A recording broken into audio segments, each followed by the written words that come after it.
আসসালামু আলাইকুম রহমতুল্লাহ। সম্মানিত ভিউয়ার্স, দেখছেন এই মুহূর্তে ঢাকা চট্টগ্রাম হাইওয়ে রোডে গাড়ি চালাচ্ছেন সরাফতি বাড়ি মোহাম্মদ ফরিদ ভাই।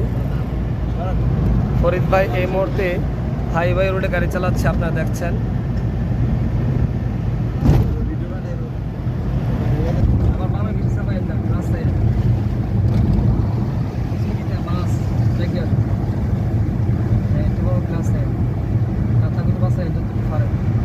আবার কাঁথা মাছের দিকে ডাইন লাইনে বামে লাইনে যাইতে, ঠিক আছে?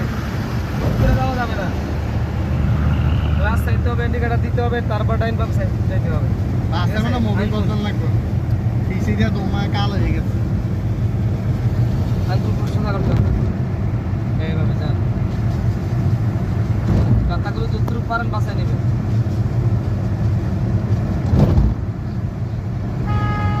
বামে যাবেন না, সুদা গাড়ি আছে সাইড।